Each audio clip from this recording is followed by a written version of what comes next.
Welcome to 18395 Alexander Street in Perris.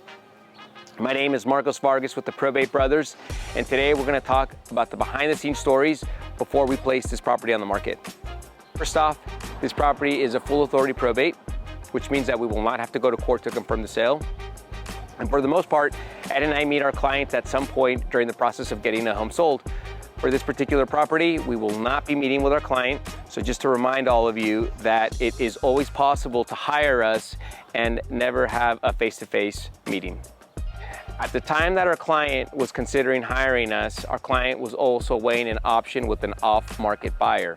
After going back and forth with myself on the estimated value and analyzing the off-market offer that he had from a cash buyer, our client opted to go with the cash buyer. Now, at the time when he gave me the notice, of course, my feelings were hurt just a little bit, but genuinely, I wished him the best. And I said, hey, Patrick, if anything changes, please make sure to reach out to us because I think that maybe there's a chance that that buyer may start to haggle on you while you're in escrow. So surprisingly, a couple weeks after we had that conversation, our client contacts us and said, Marcos, you know, we never opened escrow and the buyer started to haggle on the price.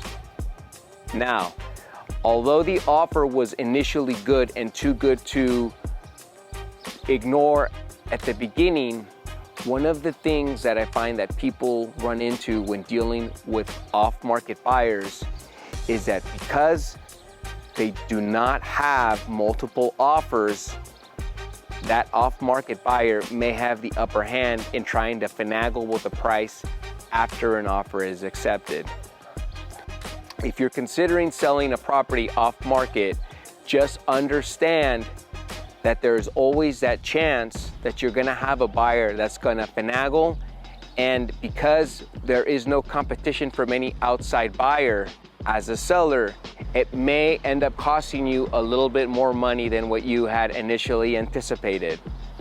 On the other hand, by going on the market and by allowing a market to set the price, with the chance of having multiple offers, as a seller, you have an option to either negotiate with a buyer once the request for repair process occurs, or you can say, Mr. Buyer, this is the house that I have, take it the way it is, and if you don't want it, I have buyer B, C, and D just waiting for their opportunity.